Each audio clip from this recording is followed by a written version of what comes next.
ഈശോയിൽ എൻ്റെ ഏറ്റവും പ്രിയപ്പെട്ട സഹോദരങ്ങളെ, ഈ വരുന്ന ശനിയാഴ്ച ഉണ്ടല്ലോ, ജൂൺ 20 നമുക്ക് നമ്മുടെ ഏകദിന കൺവെൻഷനാണ്. നമ്മുടെ കോട്ടയത്തെ പാമ്പാടിയിലെ ഗുഡ് ന്യൂസ് ധ്യാനേന്ദ്രത്തിൽ വെച്ച് രാവിലെ 9:30 മുതൽ ഉച്ചയ്ക്ക് 1:30, 2 മണി വരെയാണ്. നിങ്ങൾ സാധിക്കുന്ന എല്ലാവരും ഇതിന് വരിക, എത്താൻ പറ്റുന്നവരൊക്കെ. ഒപ്പം തന്നെ ബാക്കിയുള്ള എല്ലാവരും ഈ ശുശ്രൂഷ പങ്കെടുക്കുന്ന നിങ്ങളെല്ലാവരും സ്പെഷ്യലായിട്ട് ഈ ശനിയാഴ്ചത്തെ 20 കൺവെൻഷന് വേണ്ടി ഒന്ന് പ്രത്യേകം പ്രാർത്ഥിച്ചേക്കോ. ഒരു 3 നന്മ നിറഞ്ഞ പറയും ഈ ഒരു ശുശ്രൂഷയ്ക്ക് വേണ്ടി പ്രത്യേകമായിട്ട് പ്രാർത്ഥിക്കണം കേട്ടോ. മറന്നു പോകല്ലേ. 20 രാവിലെ 9:30 മുതൽ 2 മണി വരെയുള്ള സമയത്ത് കേട്ടോ. നിങ്ങൾക്ക് സാധിക്കുന്നവരൊക്കെ ഇവിടെ വരണം. നിങ്ങളെല്ലാവരും ഈ ശുശ്രൂഷ പങ്കെടുക്കുന്ന എല്ലാവരും നിർബന്ധമായിട്ടും സ്നേഹത്തോടെ ഒരു 3 നന്മ നിറഞ്ഞ പറയും ചൊല്ലി ഒന്ന് കാഴ്ചവെക്കണം കേട്ടോ. ഞാൻ ഇന്ന് നിങ്ങളുമായിട്ട് ഷെയർ ചെയ്യാൻ ആഗ്രഹിക്കുന്നത് വചന വായനയുടെ ഒരു ഭാഗമൊക്കെ ആയിട്ട് ഒന്ന് രണ്ട് വചനങ്ങൾ ഇങ്ങനെ കണക്ട് ചെയ്ത് കിട്ടി. അതായത് ഈശോ നമ്മളെ ഒരു സ്പെഷ്യൽ ഇൻവിറ്റേഷൻ തരുന്നതിനെ കുറിച്ച്. നമുക്കിപ്പോൾ കൂട്ടുകാരൊക്കെ നമ്മളെ വിളിക്കാറില്ലേ, നമ്മളെ പ്രോഗ്രാംസിന് വിളിക്കാറുണ്ട്. ഇപ്പോൾ ഒരച്ഛനെന്ന നിലയിൽ എന്നെ ഒത്തിരി പരിപാടികൾക്ക് ആളുകൾ വിളിക്കാറുണ്ട്. ഒന്നിനും പോകാറില്ല, വളരെ ചുരുക്കം പരിപാടികൾക്കൊക്കെ പോകാറുള്ളൂ. എനിക്ക് ഭയങ്കര ഇഷ്ടമുള്ള എന്താ പറയുക, മാമോദീസയ്ക്ക് വിളിച്ചാൽ വേണ്ടി ഞാൻ പോകും.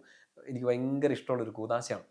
കുർബാന ഏറ്റവും ഇഷ്ടമാണ്. ഏറ്റവും ഒരു കൂദാശ പരികർമ്മം ചെയ്യാനൊക്കെ ആയിട്ട് എനിക്ക് ഏറ്റവും ഇഷ്ടമുള്ളൊരു കാര്യം മാമോദീസ നടത്താൻ വേണ്ടിയിട്ടാണ്. കഴിഞ്ഞ വർഷം തന്നെ കുറേ അധികം മാമോദീസ, അതിൽ എനിക്ക് ഒരാൾ മാത്രം കണ്ടുണ്ടായിരുന്നുള്ളൂ, എൻ്റെ ഒരു റിലേറ്റീവ് കേട്ടോ. ബാക്കിയൊന്നും കുറേ പേരൊക്കെ ഞാൻ ആദ്യമായിട്ട് കാണുന്നതൊക്കെയാണ്. അപ്പോൾ മാമോദീസായ്ക്ക് വിളിച്ചാൽ ഞാൻ പോകും. പറയുന്നത് നിങ്ങളിപ്പോൾ എന്നെ വിളിക്കാൻ വേണ്ടിയിട്ടൊന്നല്ല, ഞാൻ വരികയല്ല.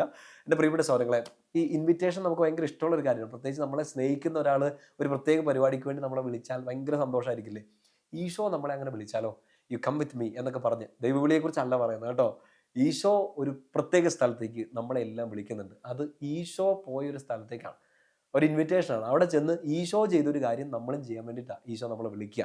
ഈ ലൂക്കാ സുവിശേഷം ഒന്ന് എടുക്കാം. 1-2 വചനഭാഗങ്ങളുണ്ട്, നിങ്ങളൊക്കെ ഒന്ന് നോട്ട് ചെയ്ത് വെക്കണം കേട്ടോ. ലൂക്ക 5:16 ഇൻവൈറ്റ് ചെയ്യുന്ന സ്ഥലം ഏതാണെന്ന് നോക്കിയോണം. ഈശോ ആദ്യം അങ്ങോട്ട് പോകുന്നുണ്ട്. ലൂക്ക 5:16 ഇങ്ങനെയാണ്: അവനാകട്ടെ വിജന പ്രദേശങ്ങളിലേക്ക് പിൻവാങ്ങി അവിടെ പ്രാർത്ഥിച്ചുകൊണ്ടിരുന്നു. ഈശോ എങ്ങോട്ടാ പോയെ? നിങ്ങൾ ചമ്മിപ്പോയി അല്ലേ? ഈശോ ഇപ്പം നിങ്ങളെ അങ്ങോട്ട് വിളിച്ചു, ഇങ്ങോട്ട് വിളിച്ചു, ചോറിനാൻ വിളിച്ചു, ബിരിയാണി തിന്നാൻ വിളിച്ചു എന്നൊക്കെ നിങ്ങൾ വിചാരിച്ചോ? അല്ല. ഈശോ എങ്ങോട്ടാ വിളിക്കുന്നത്? ടു ആൻ എംപ്റ്റി സ്പേസ്, മരുഭൂമിയിലേക്ക്, വിജനപ്രദേശത്തേക്ക്, അധികം ആരും ആൾക്കാരില്ലാത്ത ഒരിടത്തേക്ക് കർത്താവ് വിളിക്കുകയാണ്. കർത്താവിൻ്റെ ഇൻവിറ്റേഷൻ കാർഡ് ബ്യൂട്ടിഫുൾ ആണ്. അത്ര വലിയ ബ്യൂട്ടി അല്ല കാണാൻ വേണ്ടിയിട്ട് വിളിച്ചേക്കുന്നത് എങ്ങോട്ടാണ്? വിജനപ്രദേശത്തേക്കാണ്. എന്തിനു വേണ്ടിയിട്ടാണ്? അവിടെ വെച്ച് അവൻ പ്രാർത്ഥിച്ചുകൊണ്ടിരുന്നു. അപ്പായുമായ ഒരു ബന്ധം ഈശോ നിലനിർത്തിക്കൊണ്ടിരുന്ന എപ്പോഴും ഇങ്ങനെയാണ്. എല്ലാ തിരക്കുകളുള്ള ഒരു ദിവസത്തിൻ്റെ ഒടുക്കം ഈശോ എപ്പോഴും ഇങ്ങനെ ഒരു സമയം മാറ്റി വെച്ചിരുന്നു. പകലോ രാത്രിയോ ഒക്കെ ആയിട്ട് അവൻ വിജനപ്രദേശങ്ങളിലേക്ക് പിൻവാങ്ങി അവിടെ പ്രാർത്ഥിച്ചു കൊണ്ടിരുന്നു. മറ്റൊരു വചനഭാഗം ഇതിനോട് ചേർത്ത് നമുക്ക് വായിക്കാൻ പറ്റുന്നതാണ് മർക്കോസിന്റെ സുവിശേഷത്തിൽ അതിൻ്റെ 1-ാം അധ്യായം 35-ാം വാക്യം. മർക്കോസ് 1:35. അതിരാവിലെ അവൻ ഉണർന്ന് ഒരു വിജന സ്ഥലത്തേക്ക് പോയി അവിടെ അവൻ പ്രാർത്ഥിച്ചു കൊണ്ടിരുന്നു. നമുക്ക് രാത്രിയിലായാലും പകലായാലും ഈശോ ചെയ്തുകൊണ്ടിരുന്നൊരു കാര്യമാണ്, വിജനപ്രദേശത്തേക്ക് മാറി പ്രാർത്ഥിച്ചു കൊണ്ടിരുന്നു. പിതാവുമായിട്ട് ഇങ്ങനെ ഒരു കോണ്ടാക്ട് കീപ്പ് ചെയ്തുകൊണ്ടിരുന്നു. 6-ാമത്തെ അധ്യായം എടുക്കാമോ? മർക്കോസ് 6 അതിൻ്റെ 31-ാമത്തെ വാക്യം. മാർക്ക് 6:31. ഈശോ ഇങ്ങനെ ഇൻവൈറ്റ് ചെയ്യുക. ഈ ഒരു കാര്യം തുടക്കത്തിൽ പറഞ്ഞത്. അനേകം ആളുകൾ അവിടെ വരികയും പോവുകയും ചെയ്തിരുന്നു. ഭക്ഷണം കഴിക്കാൻ പോലും അവർക്ക് ഒഴിവ് കിട്ടിയിരുന്നില്ല. അതിനാൽ അവൻ പറഞ്ഞു, നിങ്ങളൊരു വിജന സ്ഥലത്തേക്ക് വരുവിൻ, അല്പം വിശ്രമിക്കാം. വിജനപ്രദേശത്തേക്ക് വാ, വിശ്രമിക്കാം. നോക്ക്, നമ്മൾ ആദ്യം വായിച്ച 2 വചനഭാഗങ്ങൾ. ഈശോ വിജനപ്രദേശത്തേക്ക് പോയി രാവിലെയും വൈകിട്ടും ഒക്കെ ആയിട്ട്. എന്നിട്ട് അവിടെ എന്ത് ചെയ്തു? പ്രാർത്ഥിച്ചുകൊണ്ടിരുന്നു. ഇവിടെ ഈശോ ഈ തിരക്ക് പിടിച്ച ദിവസം തൻ്റെ പ്രിയപ്പെട്ട ശിഷ്യന്മാരോട് കൂട്ടുകാരോടൊക്കെ പറയാണ്, നിങ്ങൾ വിജനപ്രദേശത്തേക്ക് വാ, ആ നമുക്ക് പ്രാർത്ഥിക്കാമെന്നല്ല ഈശോ പറയുന്നത്. പകരം എന്താ പറയണേ? നമുക്ക് അല്പസമയം വിശ്രമിക്കാം, ലെറ്റ് us ടേക്ക് റെസ്റ്റ്. അപ്പോൾ ഈശോയ്ക്ക് ശരിക്കും പ്രാർത്ഥന എന്തായിരുന്നു? ഒരു ദിവസം മുഴുവൻ അപ്പം വർദ്ധിപ്പിക്കുന്നു, കഥകൾ പറയുന്നു, അത്ഭുതങ്ങൾ ചെയ്യുന്നു, രോഗികളെ സുഖപ്പെടുത്തുന്നു, പാപമോചനം നൽകുന്നു, ഫരിസേരെയും സദുക്കാരെയൊക്കെ 2 ഡാർക്ക് കൊടുക്കുന്നു. ഇതിനൊക്കെ ഇടയ്ക്ക് ഈശോയ്ക്ക് റെസ്റ്റ് എടുക്കുന്നത് എവിടെയായിരുന്നു?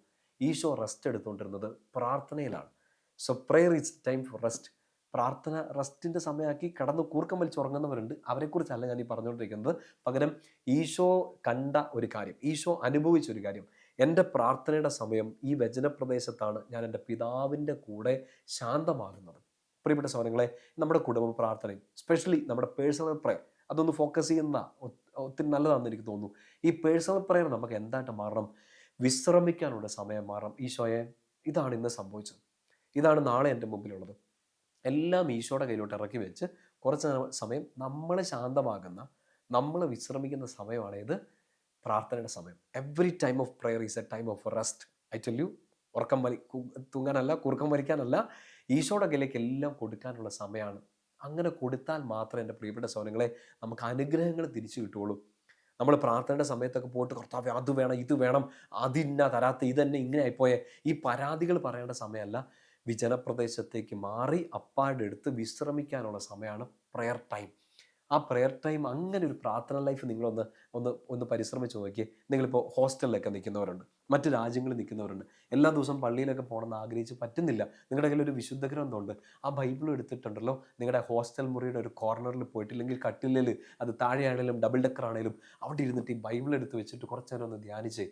എന്നിട്ട് ആ പ്രാർത്ഥിച്ചുകൊണ്ട് ഈ ബൈബിൾ വേണമെങ്കിൽ ഒന്ന് മടക്കി കൈ പിടിച്ചിട്ട് ഈശോ തൊട്ടടുത്തുണ്ടെന്നുള്ളൊരു ബോധ്യത്തോടെ ഇപ്പോൾ ഇന്ന് രാത്രിയിൽ യു സബ്മിറ്റ് എവരിത്തിങ്. കർത്താവ്, എനിക്ക് ഉറക്കം പോലും കിട്ടാത്തൊരു രാത്രിയാണ്. ചിലപ്പോൾ ടെൻഷൻ കാരണമായിരിക്കാം, ചിലപ്പോൾ കാലാവസ്ഥ കാരണമായിരിക്കാം, ചിലപ്പോൾ ഇന്നുണ്ടായ ചില അനുഭവങ്ങളൊക്കെ കാരണമായിരിക്കാം.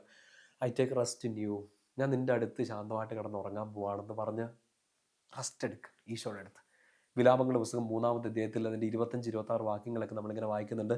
കർത്താവിൻ്റെ അടുത്ത് ഇങ്ങനെ ശാന്തമായിട്ട്, അവിടുത്തെ രക്ഷയെ ശാന്തമായി കാത്തിരിക്കുന്നതാണ് ഏറ്റവും നല്ലത്. ഈ രാത്രിയിൽ ശാന്തമായിട്ട് ഈശോയുടെ കയ്യിലോട്ടെല്ലാം കൊടുത്തേ. ഞാൻ നിങ്ങൾക്കൊരു ഹോംവർക്കും കൂടെ തരട്ടെ.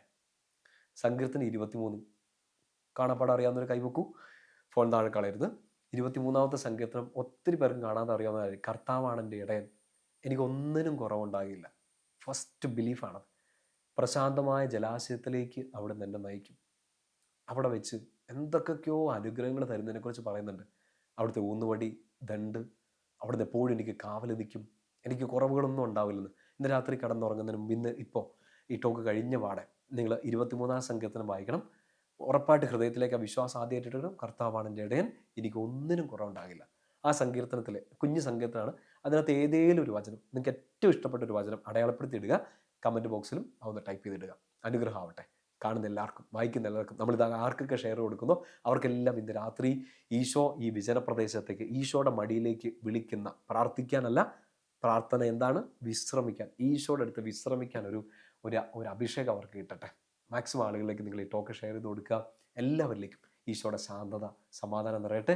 ഇന്ന് രാത്രി ഏറ്റവും നന്നായിട്ട് വിശ്രമിക്കാൻ സാധിക്കട്ടെ. നമ്മുടെ കർത്താവ് ഈശോ മിശിഹായുടെ കൃപയും പിതാവായ ദൈവത്തിൻ്റെ സ്നേഹവും പരിശുദ്ധാത്മാവിൻ്റെ സഹവാസവും കൂടി ഉണ്ടായിരിക്കട്ടെ, ഇപ്പോഴും എപ്പോഴും എന്നേക്കും. ആമേൻ. ഈശോ മിശിഹായ്ക്ക് സ്തുതിയായിരിക്കട്ടെ.